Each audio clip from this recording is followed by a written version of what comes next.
Hello friends, कैसे आप सभी। मैं रोशनी अपने सभी साथियों को एक्सपर्ट कोचिंग क्लासेस में स्वागत करती हूँ। दोस्तों, आप देख रहे हैं कि हम लोग ज्योमेट्री पढ़ रहे हैं और ज्योमेट्री में जो आज एक नई टॉपिक स्टार्ट होने वाली है वो है सर्कल। तो सर्कल में बहुत से थ्योरम होते हैं, तो थ्योरम से भी क्वेश्चन बनते हैं और अगर आप देखेंगे तो एरिया और पेरीमीटर से भी क्वेश्चन बनते हैं। तो इसमें दो प्रकार के क्वेश्चन बनते हैं। हम लोग दोनों प्रकार के क्वेश्चनों को सॉल्व करेंगे। तो आइए, आज की जो क्लास है आज है सर्कल। आज की जो क्लास है वो सर्कल की है। अब सर्कल को हिंदी में वृत्त कहते हैं। सर्कल को हिंदी में वृत्त कहते हैं। तो देखिए, वृत्त क्या होता है। किसी एक पॉइंट से, किसी एक बिंदु से, किसी निश्चित दूरी पर स्थित बिंदुओं का एक बिंदु पथ जो ऐसा लोकस बनता है किसी सर्टेन डिस्टेंस पर किसी एक पॉइंट से उसे क्या बोलते हैं? उसे वृत्त बोलते हैं। उसे क्या बोलते हैं? वृत्त बोलते हैं।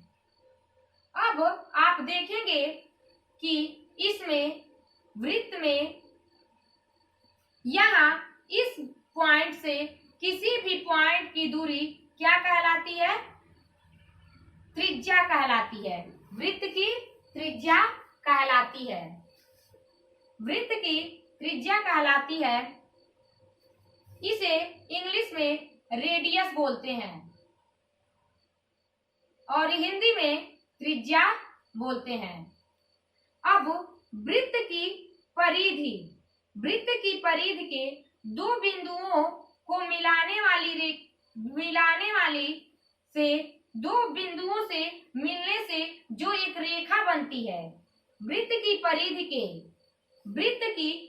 के दो बिंदु से मिलकर जो एक रेखा बनती है उसे क्या बोलते हैं?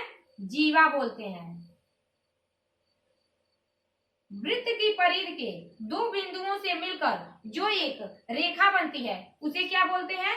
जीवा बोलते हैं। इसे इंग्लिश में कॉर्ड कहते हैं।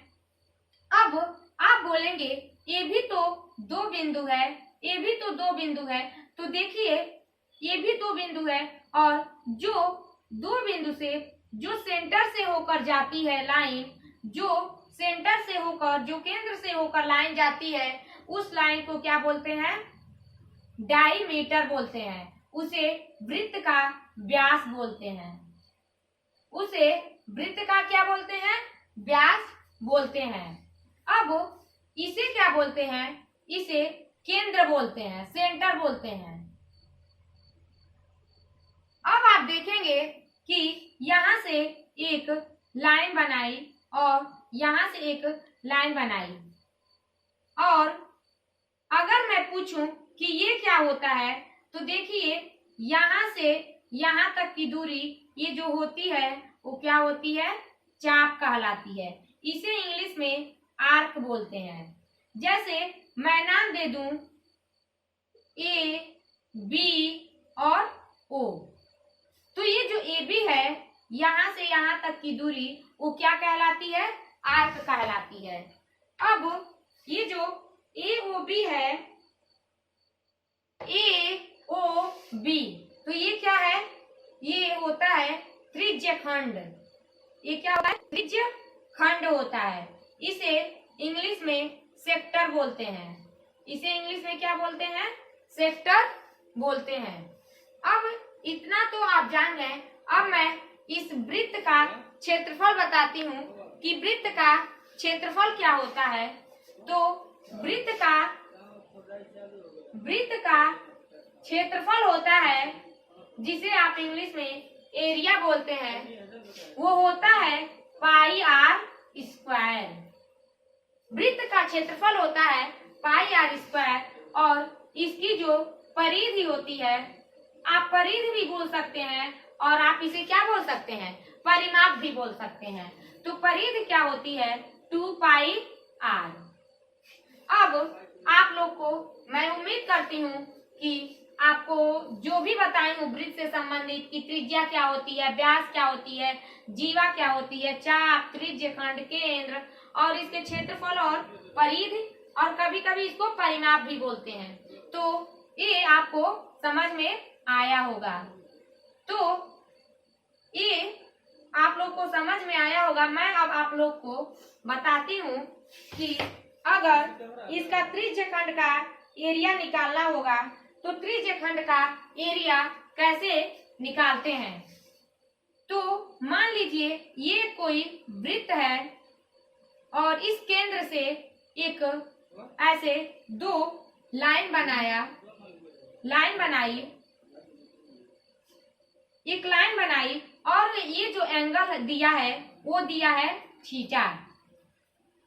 और मैं पूछूं कि आप इसकी लंबाई कितनी होगी, इसकी लंबाई कितनी होगी, तो ये क्या कहलाती है, ये चाप कहलाती है। तो चाप की लंबाई जब भी निकालना होगा तो चाप की लंबाई कितनी होगी, चाप की लंबाई होगी 2 पाई r थीटा अपॉन 360। अब अगर त्रिज्य खंड का क्षेत्रफल निकालना हो तो क्या होगा, त्रिज्य खंड का क्षेत्रफल होता है, त्रिज्य खंड का क्षेत्रफल बराबर पाई r स्क्वायर थीटा अपॉन 360। तो आप लोग को पता चल गया कि चाप की लंबाई क्या होती है और त्रिज्य खंड का क्षेत्रफल क्या होता है। अब मैं बताती हूँ कि देखिए वृत्त के अंदर बहुत से थ्योरम होते हैं। अब मैं उन्हीं सब के बारे में चर्चा करने वाली हूँ। तो इसका जो पहला थ्योरम है इसे आप रूल फर्स्ट बोलिएगा, रूल फर्स्ट बोल सकते हैं। जैसे रूल फर्स्ट क्या है, अगर ये कोई वृत्त है, अगर आपको एक वृत्त बनाकर दे दिया, अगर आपको एक वृत्त बनाकर दे दिया और वृत्त में ये एक जीवा है और इस जीवा द्वारा वृत्त के केंद्र पर बना कोण, इस जीवा द्वारा वृत्त के केंद्र पर बना कोण और इसी जीवा द्वारा परिधि पर बना कोण। तो ये देखिए ये यहाँ कोण है, इसका यहाँ है और मैं इसका नाम दे देती हूँ A, B, C और O। तो देखेंगे आप लोग ये पहला रूल क्या होता है कि किसी जीवा द्वारा केंद्र पर बना कोण उसी जीवा द्वारा परिधि पर बने कोण का 2 गुना होता है। किसी जीवा द्वारा वृत्त के केंद्र पर बना कोण और उसी जीवा द्वारा उसके परिधि पर बने कोण का 2 गुना होता है। जैसे अगर मैं इस एंगल को दे देती हूँ कि ये है थीटा, इस एंगल का मान दे दिया है थीटा, तो इस एंगल का आपको मान निकालना है। तो क्या होता है जब 2 गुना होता है तो ये जब ये थीटा है तो ये कितना हो जाएगा, 2 थीटा हो जाएगा। तो ये था आप लोगों का पहला रूल कि किसी जीवा द्वारा वृत्त के केंद्र पर बना कोण और उसी जीवा द्वारा परिधि पर बने कोण का 2 गुना होता है। अब मैं आप लोगों को दूसरा रूल बताती हूँ। दूसरा रूल क्या होता है, ये कोई सर्कल है और इस सर्कल के अंदर एक जीवा है और इस जीवा द्वारा वृत्त के एक खंड में बने हुए सभी कोण क्या होते हैं, बराबर होते हैं। जैसे यहाँ मैं बनाती हूँ से एक और एक यहाँ से। तो तीसरा रूल आपका क्या कहता है कि किसी वृत्त के अंदर किसी एक जीवा द्वारा वृत्त के एक खंड में बने हुए सभी कोण बराबर होते हैं। जैसे अगर इस एंगल का मान दिया हो थीटा, तो इस एंगल का भी मान कितना होगा? थीटा होगा। तब इस एंगल का भी मान कितना हो जाएगा? थीटा हो जाएगा। मैं इस पर आप लोग को एक सवाल देती हूँ। जैसे एक ये वृत्त है और ये एक जीवा है और यहाँ से एक मैं एंगल बनाई जिस एंगल का मान दिया है 76 डिग्री और फिर एक यहाँ से कोण बना और फिर एक यहाँ से एक यहाँ से। तो ये है एक एंगल और एक ये है। तो मैं पूछूं कि इस एंगल का आप मान बताइए। अगर मैं इसको नाम दे दूं ए, बी, सी और डी और मैं पूछूं कि बताइए एंगल डी ए बी का मान कितना होगा या ए सी ए बी का मान कितना होगा। तो देखेंगे कि ये कितना दिया है 76 डिग्री, तो इस एंगल का मान कितना हो जाएगा 76/2। 76 अपॉन कितना हो जाएगा 2 हो जाएगा। तो यहाँ कैंसिल करेंगे 2 एकम 2, 2 3 6 और 2 8 16। तो इस एंगल का मान कितना आ गया 38 डिग्री आ गया। तो जब इस एंगल का मान 38 डिग्री आ गया तो इस एंगल का भी मान कितना आएगा 38 डिग्री आएगा। कितना आएगा 38 डिग्री। तो the angle D A B का मान भी कितना आ जाएगा 38 डिग्री आ जाएगा। क्यों आ जाएगा? क्योंकि दूसरा रूल कहता है कि किसी जीवा द्वारा वृत्त के एक खंड में बने हुए सभी कोण क्या होते हैं बराबर होते हैं। तो इसलिए जितना इसका मान होगा उतना ही क्या होगा इसका भी मान होगा। तो देखिए मैं सभी पे एक एक रूल बताकर उस पे एक एक क्वेश्चन भी बता रही हूँ जिससे आप लोग को अच्छे से समझ में आएगा। अब मैं आप लोग को तीसरा रूल बताती हूँ। इसका तीसरा रूल क्या कहता है? इसका तीसरा रूल है, मान लीजिए ये कोई वृत्त है, ये कोई वृत्त है और इस वृत्त में एक जीवा है। इस जीवा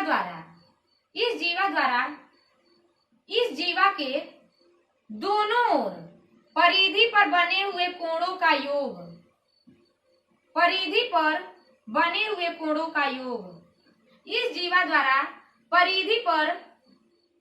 द्वारा दोनों तरफ परिधि पर बने हुए कोणों का योग 180 डिग्री होता है। जैसे ये कितना दिया है, इस एंगल का मान थीटा फर्स्ट है और इस एंगल का मान थीटा सेकेंड है। तो इन दोनों कोणों का योग कितना होगा theta first plus theta second equal to कितना हो जाएगा 180 डिग्री हो जाएगा। तो theta first plus theta second equal to कितना हो जाएगा 180 डिग्री हो जाएगा। तो अगर मैं इस पे सवाल देती हूँ, ये क्या है केंद्र है, ये एक वृत्त है और इसमें एक ये क्या है ये जीवा है। और अगर इसमें देखिए मैं आप लोग को क्वेश्चन करवाती हूँ। ये क्वेश्चन है, अगर यहां से एक बना दे ऐसे इस तरह, एक इस तरह और इस प्रकार का, तो आप देखेंगे कि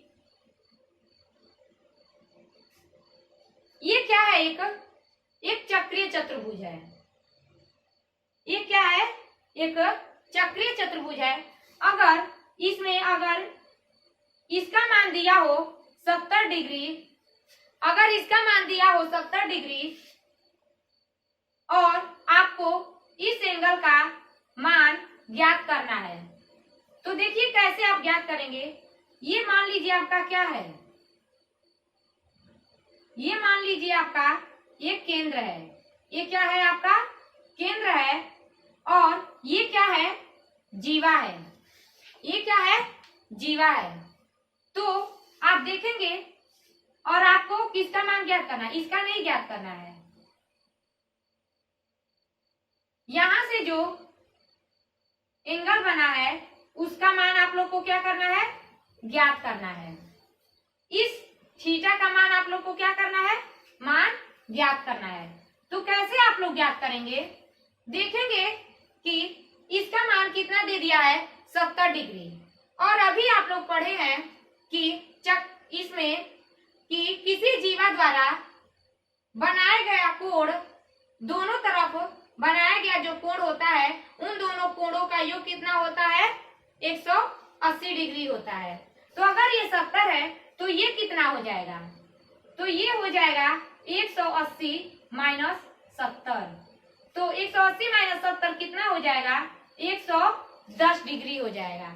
110 डिग्री हो जाएगा।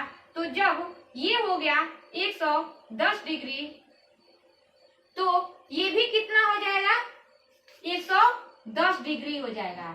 थीटा का भी मान कितना आ जाएगा, 110 डिग्री। क्योंकि किसी जीवा द्वारा वृत्त के एक खंड में बने हुए कोण क्या होते हैं, सभी कोण बराबर होते हैं। तो ये था आप लोगों का तीसरा रूल।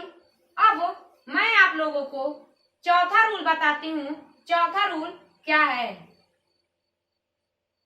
अब मैं आप लोग को चौथा रूल बताती हूँ। चौथा रूल है आपका,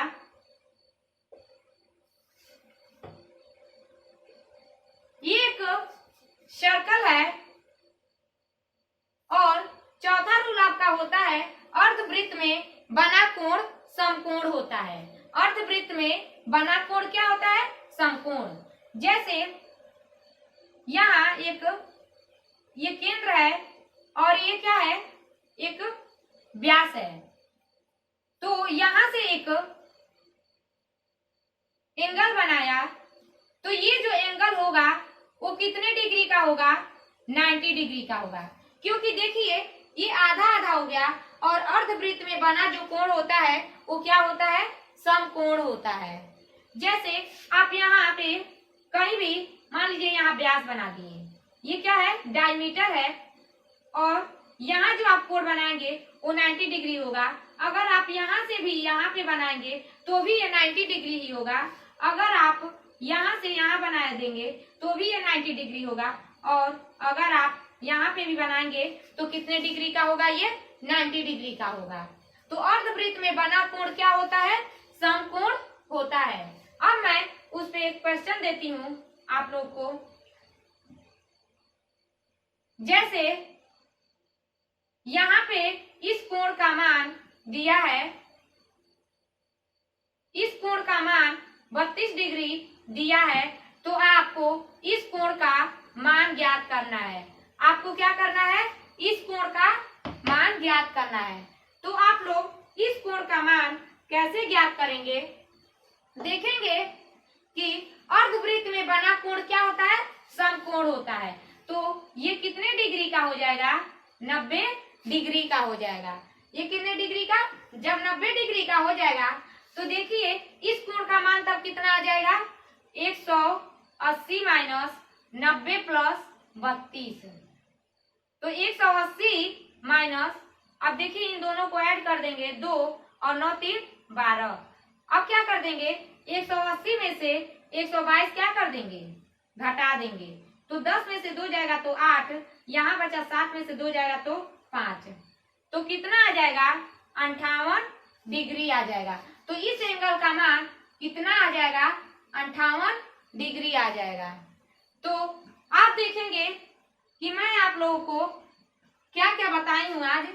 वृत्त में उसका केंद्र बताए हैं, त्रिज्या और व्यास, और आप लोग को चारों रूल बताई हूँ। अब ये आप लोग चारों रूल पढ़ लेंगे तो आगे आप लोग को परेशानी नहीं होगी। तो आज की वीडियो यहीं तक रहेगी। अब मैं आप लोग को इसके बारे में ब्रिज से संबंधित क्वेश्चन कल करवाऊंगी। तो आई होप आपको ये वीडियो पसंद आई होगी, तो आप लाइक कीजिएगा, चैनल को सब्सक्राइब कीजिएगा और अपने दोस्तों के साथ शेयर कीजिएगा। Thank you.